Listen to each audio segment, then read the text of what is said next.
ছাত্ৰ-ছাত্ৰীসকল, আজি মই তোমালোকৰ লগত ষষ্ঠ শ্ৰেণীৰ বিজ্ঞানৰ ৫ নং ১২ বিদ্যুৎ আৰু বৰ্তনী পাঠটি আলোচনা কৰিবলৈ লৈছোঁ। তোমালোকে মনোযোগ দি শুনিবা। বিদ্যুৎ আমি দৈনন্দিন জীৱনৰ আমাৰ বিভিন্ন ধৰণৰ কামত আমি ব্যৱহাৰ কৰোঁ। তোমালোকে যদি ৰুমৰ লাইটটো অন কৰোঁ বুলি ভাবা, তাতো আমাৰ কি হয়? ছুইচ দিওঁ, যাৰ ফলত বিদ্যুৎ গৈ আমাৰ লাইটত পৰেগৈ আৰু তাৰ ফলত আমাৰ লাইটটো জ্বলি উঠে। ঠিক তেনেদৰে আমি ফেনৰ ছুইচ দিওঁতে আমি বিদ্যুৎ ব্যৱহাৰ কৰোঁ।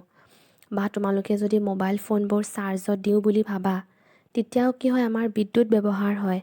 তাৰোপৰিও আমাৰ ঘৰৰ বিভিন্ন ধৰণৰ কাম কাজতো আমাৰ বিদ্যুৎ ব্যৱহাৰ হয়।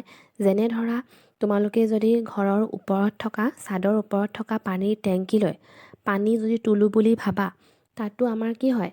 ছুইচ দিওঁ, পানী মটৰৰ ছুইচ দিওঁ আৰু তাৰ ফলত বিদ্যুৎৰ সহায়েৰে আমাৰ পানীৰ টেংকিলৈ কি হয়? পানী যায়।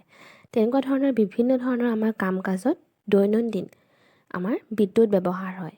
আজিকালি এনেকুৱা ধৰণৰ পৰিস্থিতি হৈ গৈছে যে বিদ্যুৎ নহ'লে আমাৰ কি হয়? এদিনো আমাৰ কটাটো বা এদিনো ভালদৰে থকাটো টান হৈ পৰে বা কঠিন হৈ পৰে। কিন্তু তথাপিও আজিৰ দিনতো কিছুমান এনেকুৱা ধৰণৰ ঠাই আছে য'ত আজিও বিদ্যুৎৰ ব্যৱস্থা হোৱা নাই বা সুবিধা হোৱা নাই। আৰু কেতিয়াবা যদি আমাৰ কাৰেণ্টটো নাথাকে বা বিদ্যুৎ যদি লাইটটো যদি যায়গৈ, তেতিয়া আমি কি কৰোঁ? আমি তেতিয়া টৰ্চো ব্যৱহাৰ কৰোঁ। ৰাতি যদি কেতিয়াবা কাৰেণ্ট নাথাকে, আমাৰ বাহিৰলৈ যাব লগা হয়, তেতিয়া আমি কি কৰোঁ? টৰ্চৰ সহায়েৰে আমি বাহিৰলৈ যাওঁ। টৰ্চৰ সহায়ত কি হয়? লাইট জ্বলে আৰু তাৰ ফলত আমি বাহিৰলৈ যোৱাত সুবিধা হয়, যদিহে কাৰেণ্টটো নাথাকে, হয়নে? তেনেধৰণৰ আমাৰ বিভিন্ন ধৰণৰ দৈনন্দিন কাম কাজতে হওক, আমাৰ কি হয়? বিদ্যুৎ ব্যৱহাৰ হয়। আৰু এই বিদ্যুতৰ লগত বিভিন্ন ধৰণৰ বস্তু জড়িত থাকে।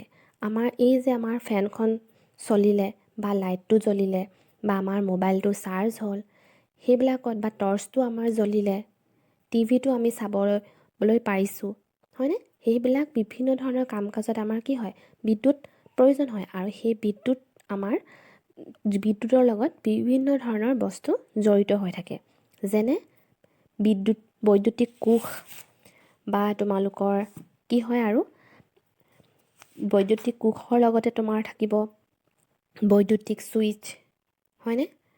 বাল্ব, বিভিন্ন ধৰণৰ বস্তু জড়িত হৈ থাকে, যাৰ ফলত আমি সহজতে আমি কি হয়? আমাৰ বিদ্যুৎ আমি উৎপন্ন কৰিব পাৰোঁ আৰু তাৰ ফলত আমাৰ কাম কাজবিলাকত সহায় হয়। এতিয়া তোমালোকে যদি তোমালোকৰ পাঠটো মন কৰা, তাত আমাৰ কি আছে? প্ৰথমতে তোমালোকৰ এই যে মই যিখিনি ক'লোঁ যে আমাৰ দৈনন্দিন কাম কাজত আমাৰ বিদ্যুৎ কি কি কামত প্ৰয়োজন হয়, সেইখিনি তাৰ অলপ থুলমূলকৈ দিয়া হৈছে। তাৰ পাছত আমাৰ কি আছে? বৈদ্যুতিক কোষ। এতিয়া বৈদ্যুতিক কোষ বুলিলে আমি কি বুজোঁ? তোমালোকে যে টিভি চোৱা, টিভিৰ যিটো আমাৰ ৰিম'টটো থাকে, তাত কি কৰোঁ? আমি বেটেৰী ব্যৱহাৰ কৰোঁ। বেটেৰী যদি আমি তাত নলগাওঁ বা ব্যৱহাৰ নকৰোঁ ৰিম'টটোত, তেতিয়া কি হ'ব? আমাৰ টিভিটো নচলে, হয়নে? বা কেতিয়াবা বেটেৰী যদি শেষ হৈ যায়, তোমালোকে মন কৰিলে দেখিবা, কেতিয়াবা যদি আমাৰ টিভিটোৰ বেটেৰীটো যদি শেষ হৈ যায় ৰিম'টৰ, তেতিয়া কি হয়? আমাৰ টিভিটো নচলে বা আমি চেনেলবোৰ আগপিছ কৰিব নোৱাৰোঁ বা ভলিউমটো দিব নোৱাৰোঁ বা টিভিটো অন কৰিব নোৱাৰোঁ। কিয়? তাত আমাৰ বেটেৰী আমি ব্যৱহাৰ কৰোঁ। আৰু সেই বেটেৰীবোৰ কি হয়? সেই বেটেৰীবোৰ হয় এটা বৈদ্যুতিক কোষ, হয়নে? আৰু এই বৈদ্যুতিক কোষত আমাৰ কি হয়? বিভিন্ন ধৰণৰ পদাৰ্থ থাকে। এই তোমালোকে বেটেৰীটো যে দেখিছা, তাৰ যিটো আৱৰণ আছে, জিংকৰ এখন আৱৰণ দিয়া হৈছে, যাতে ভিতৰত যিখিনি আমাৰ ৰাসায়নিক পদাৰ্থ থাকে, সেই ৰাসায়নিক পদাৰ্থখিনি যাতে বাহিৰলৈ ওলাই আহিব নোৱাৰে। আৰু সেই ৰাসায়নিক পদাৰ্থখিনি আমাৰ বেটেৰীটোৰ ভিতৰত থাকে, যাৰ ফলত কি হয়? বেটেৰী এনাৰ্জি উৎপন্ন হয় বা বিদ্যুৎ উৎপন্ন হয়, আৰু তাৰ ফলতে আমাৰ কি হয়? ৰিম'টটো চলে আৰু আমি টিভিটো চাবলৈ পাৰোঁ। এতিয়া সেই যিটো আমাৰ বেটেৰীটো থাকে, তাত আমাৰ কি হয়? ওপৰত এখন প্ৰলেপ দিয়া থাকে, যিখন সেই টিনৰ এখন প্ৰলেপ দিয়া থাকে, আৰু সেইখনত জিংক থাকে, জিংকৰ এখন প্ৰলেপ থাকে, আৰু ভিতৰত বিভিন্ন ধৰণৰ ৰাসায়নিক পদাৰ্থ তাৰ ভিতৰত থাকে। আৰু সেই বৈদ্যুতিক কোষটোৰ কি হয়? এটা মূৰ ধনাত্মক মূৰ থাকে আৰু এটা ঋণাত্মক মূৰ থাকে। তোমালোকে বেটেৰীটো যদি চোৱা, ওপৰৰ ফালে যিটো এটা বুটামৰ নিচিনা থাকে ওপৰৰ ছাইডটো, সেইটো কি হয় আমাৰ ধনাত্মক মূৰ। আৰু যদি বেটেৰীটো তলৰ পৃষ্ঠভাগটো যদি চোৱা তুমি, তলৰ ভাগটো যিটো সমান থাকে, সেইটো কি হয় আমাৰ নিগেটিভ বা ঋণাত্মক মূৰ থাকে। আৰু এই বৈদ্যুতিক কোষটোত বিভিন্ন ধৰণৰ ৰাসায়নিক পদাৰ্থ থাকে বা দ্ৰব্য থাকে, আৰু বৈদ্যুতিক কোষটোৱে ইয়াত ভৰাই থোৱা ৰাসায়নিক দ্ৰব্যৰ পৰা বিদ্যুৎ উৎপন্ন কৰে। ঠিক আছে। আৰু যেতিয়া এই বিদ্যুৎ কোষটোৰ ৰাসায়নিক দ্ৰব্যখিনি শেষ হৈ যায়, তেতিয়া কি হয়, সেই বৈদ্যুতিক কোষটোৱে কাম কৰা বন্ধ কৰি দিয়ে, বা সেই বৈদ্যুতিক কোষটোৱে আমাৰ কি কৰে, বিদ্যুৎ উৎপাদন কৰিব নোৱাৰা হৈ যায়। আৰু সেই ৰাসায়নিক পদাৰ্থখিনিয়েহে মানে বৈদ্যুতিক কোষটোক সহায় কৰে। ঠিক আছে। বৈদ্যুতিক কোষটোৰ যিখিনি কথা লিখা আছে তোমালোকে সেইখিনি নিজে পঢ়ি চাবা।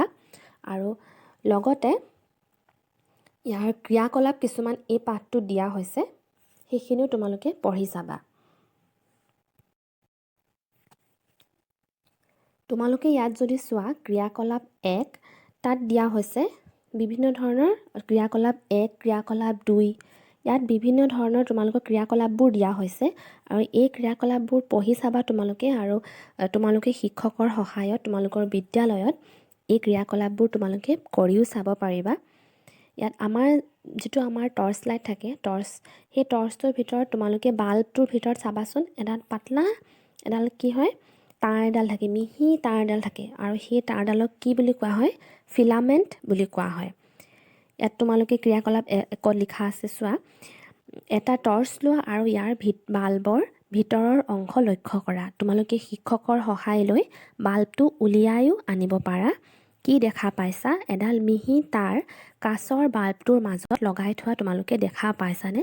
তোমালোকে যদি ভালদৰে মন কৰা টৰ্চ লাইটটো, তেতিয়া তাৰ যিটো বাল্ব থাকে, অকণমানি সৰু এটা বাল্ব থাকে, সেই বাল্বটোৰ ভিতৰত তোমালোকে চাবা এডাল মিহি তাঁৰ দেখা পাবা। আৰু সেই তাঁৰডাল হৈছে, সেই মিহি তাঁৰডাল যিডালৰ পৰা পোহৰ নিৰ্গত হয়, তাকেই বাল্বটোৰ ফিলামেণ্ট বুলি কোৱা হয়। সেই মিহি তাঁৰডালক কোৱা হয় ফিলামেণ্ট। আৰু সেই তাঁৰডালৰ সহায়েৰে আমাৰ কি হয়, পোহৰ নিৰ্গত হয়, যাৰ ফলত টৰ্চটোৰ পৰা আমাৰ পোহৰ আমি দেখা পাওঁ।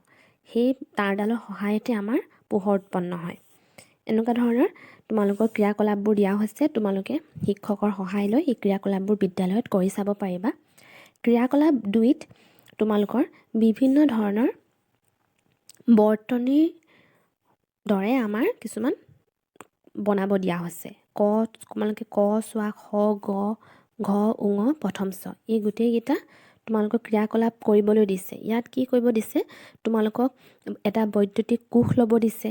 যেনে ইয়াত বৈদ্যুতিক কোষত কি লৈছে, এটা বেটেৰী লৈছে, তাত এটা বাল্ব লৈছে আৰু তাঁৰ লৈছে। আৰু সেই তাঁৰবোৰ বিভিন্ন ধৰণে তোমালোকক সজাব দিছে বাল্বৰ জৰিয়তে। আৰু এই কোষটোৰ সৈতে লগাই তোমালোকক বিভিন্ন ধৰণৰ সজ্জা কিছুমান বনাব দিছে, আৰু চাবলৈ দিছে, লক্ষ্য কৰিবলৈ দিছে যে ইয়াৰে কোনকেইটা সজ্জা ফলত মানে জ্বলি উঠিছে বাল্বটো, কোনকেইটা সজ্জা শুদ্ধ হৈছে আৰু যাৰ ফলতে আমাৰ বাল্বটো জ্বলিছে, সেয়া তোমালোকক কি হয়, লক্ষ্য কৰিবলৈ দিছে। তোমালোকে শিক্ষকৰ সহায়ত এই ক্ৰিয়াকলাপবোৰ বিদ্যালয়ত কৰি চাবা। এতিয়া আমি আহোঁ বৈদ্যুতিক বৰ্তনী। বৈদ্যুতিক বৰ্তনীত আমাৰ কি আছে, এটা ক্ৰিয়াকলাপ কৰিবলৈ বাৰু দিছে, তোমালোকক ক্ৰিয়াকলাপ 3টোত কৰিবলৈ দিছে। বৈদ্যুতিক বৰ্তনী বুলিলে আমি কি বুজোঁ, এই যে আমাৰ কোষটোৰ সহায়ত আমাৰ বাল্বটো জ্বলি উঠিলে, হয়নে? কিন্তু তাত কিছুমান কথা জড়িত হৈ আছে। বা তোমালোকে যদি ৰুমৰ লাইটটো তোমালোকে ছুইচটো অন কৰা, তেতিয়া আমাৰ কি হয়, লাইটটো জ্বলি উঠে। সেয়া লাইটটো কেনেকৈ জ্বলিলে, হয়নে? এই প্ৰশ্ন তোমালোকৰ মনলৈ আহিব পাৰে। তাত কি থাকে, এটা বৈদ্যুতিক বৰ্তনীৰ সহায়তহে আমাৰ সেই লাইটটো জ্বলি উঠে। বৈদ্যুতিক বৰ্তনীটোত কি কি থাকিব এতিয়া? বৈদ্যুতিক বৰ্তনীটোত থাকিব এটা বৈদ্যুতিক কোষ, যিটো আমি সেই সৰু বেটেৰীটো বা টৰ্চত ব্যৱহাৰ কৰা বেটেৰী, তেনেকুৱা ধৰণৰ এটা কোষ থাকিব। ঠিক আছে। লগতে বাল্ব থাকিব আৰু তাঁৰ থাকিব। এই তাঁৰে কি কৰে, বৈদ্যুতিক কোষটো আৰু বাল্বটোক সংযুক্ত কৰি ৰাখে। আৰু তাৰ ফলত আমি কি কৰোঁ, ছুইচটো যদি দিওঁ, আমাৰ ৰুমৰ যদি ছুইচটো দিওঁ, তেতিয়া কি হয়, সেই বাল্বটো জ্বলি উঠিব।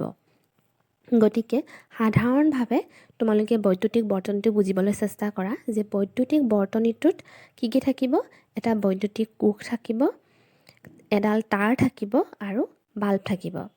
আৰু সেই বৈদ্যুতিক বৰ্তনীটোত যদি সেই তাঁৰডাল কিবা কাৰণত যদি ছিগি যায় বা ভালদৰে যদি তোমালোকে সংযোগ নকৰা কোষটোৰ সৈতে আৰু সেই বাল্বটোৰ লগত একেলগে যদি ভালদৰে সজ্জাটো তোমালোকে তৈয়াৰ নকৰা, তেতিয়া কি হ'ব, আমাৰ সেই বাল্বটো নজ্বলিব, হয়নে?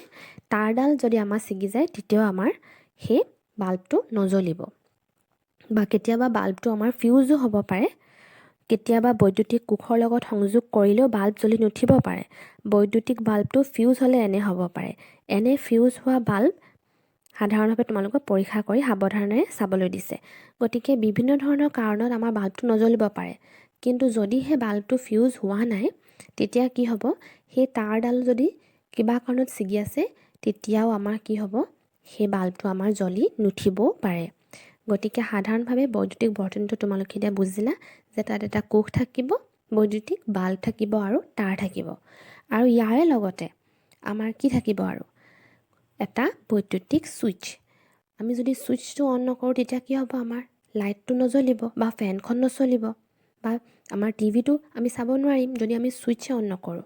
সকলোখিনি যদি ঠিকে আছে, বৈদ্যুতিক কোষ ঠিক আছে বা তাঁৰ ঠিক আছে, বাল্ব ঠিক আছে, কিন্তু আমি যদি ছুইচটোৱে নিদিওঁ, তেতিয়া আমাৰ কি হ'ব, তেতিয়া আমাৰ বৈদ্যুতিক যিটো আমি কাম কৰিবলৈ লৈছোঁ বা আমি যদি ফেন চলাবলৈ লৈছোঁ, টিভিকে চাবলৈ লৈছোঁ বা লাইট জ্বলাবলৈ লৈছোঁ, তেতিয়া আমাৰ কি হ'ব, সেয়া হৈ নুঠিব যদি আমি ছুইচ নিদিওঁ।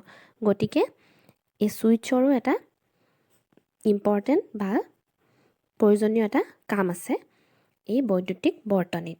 গতিকে এইখিনি তোমালোকে নিজে পঢ়ি চাবা। বৈদ্যুতিক ছুইচৰ কথাখিনি ইয়াত আছে, সেইখিনি তোমালোকে পঢ়ি চাবা। বৈদ্যুতিক ছুইচ, বৈদ্যুতিক কোষটোৰ টুপিটোৰ পৰা বাল্বৰ তলৰ ধাতুৰ টুপিটো আঁতৰাই আনি আমি নিজে ঘৰতে বনোৱা টৰ্চটোৰ ছুইচ অন বা অফ কৰাৰ ব্যৱস্থা কৰি লৈছোঁ। এইটোৱে আছিল এটা সৰল ছুইচ, কিন্তু ইয়াক ব্যৱহাৰ কৰা বৰ সহজ নহয়। ইয়াত বিভিন্ন ধৰণৰ কাৰ্যকলাপবোৰ বা ক্ৰিয়াকলাপবোৰ তোমালোকৰ দিয়া হৈছে, সেইবোৰ তোমালোকে শিক্ষকৰ সহায়ত কৰি চাবা বা নিজেও ঘৰতে যদি ভালদৰে পঢ়ি মেলি কৰা, তেতিয়াও তোমালোকে নিজে ঘৰতে ভালদৰে কৰি চাব পাৰিবা। গতিকে আজি আমি ইমানখিনিয়ে আলোচনা কৰিম। ইয়াৰ পিছৰ আমি আলোচনা কৰিম বিদ্যুৎ পৰিবাহী আৰু অপৰিবাহী, আৰু লগতে এই পাঠটো যিখিনি তোমালোকৰ পাঠভিত্তিক প্ৰশ্নোত্তৰ দিয়া হৈছে বা অনুশীলনী দিয়া হৈছে, সেইখিনিও আমি আলোচনা কৰিম। গতিকে আজি আমি কি কি শিকিলোঁ, যে আমাৰ দৈনন্দিন জীৱনত আমি বিভিন্ন ধৰণৰ কামত বিদ্যুৎ ব্যৱহাৰ কৰোঁ আৰু সেই বিদ্যুতৰ লগত বিভিন্ন ধৰণৰ বস্তু জড়িত হৈ থাকে, যেনে বৈদ্যুতিক কোষ, বাল্ব, বৈদ্যুতিক বৰ্তনী, ছুইচ। আৰু আমি বৈদ্যুতিক বৰ্তনী বুলিলে আমি কি বুজিলোঁ, যে বৈদ্যুতিক বৰ্তনীত এটা বৈদ্যুতিক কোষ থাকিব, এটা বাল্ব থাকিব, লগতে ধাতুৰ তাঁৰ থাকিব। আৰু বৈদ্যুতিক কোষ বুলিলে আমি কি বুজিলোঁ, যে সাধাৰণ অৰ্থত যদি তোমালোকে মন কৰা, যে বৈদ্যুতিক কোষ হৈছে আমাৰ টৰ্চত হওক বা টিভি ৰিম'টত হওক আমি বিভিন্ন ধৰণৰ বেটেৰী ব্যৱহাৰ কৰোঁ, সেইবোৰে হৈছে এটা এটা বৈদ্যুতিক কোষ। আৰু সেই বৈদ্যুতিক কোষৰ বিভিন্ন ধৰণৰ ৰাসায়নিক পদাৰ্থ বা দ্ৰব্য থাকে, যাৰ ফলত বিদ্যুৎ উৎপন্ন হয়। আৰু সেই বিদ্যুৎ উৎপন্ন হোৱাৰ ফলতেই আমি আমাৰ টৰ্চটো জ্বলাব পাৰোঁ বা টিভিটো আমি অন কৰিব পাৰোঁ বা বিভিন্ন ধৰণৰ তেনেকুৱা ধৰণৰ কাম আমি কৰিব পাৰোঁ। আৰু সেই বৈদ্যুতিক কোষটোত এখন প্ৰলেপ দিয়া থাকে, আৰু যাৰ ফলত সেই ৰাসায়নিক দ্ৰব্যখিনি বাহিৰলৈ ওলাই আহিব নোৱাৰে আৰু ই ভালদৰে নিজৰ কামখিনি কৰিব পাৰে। তাৰ বাবে আমাৰ ওপৰত এখন কি হয়, ধাতুৰ এখন আৱৰণ দিয়া থাকে। ঠিক আছে, গতিকে আমি ইয়াৰ পাছৰ পাঠটোত আমি ইয়াৰ পৰৱৰ্তী অংশখিনি আলোচনা কৰিম।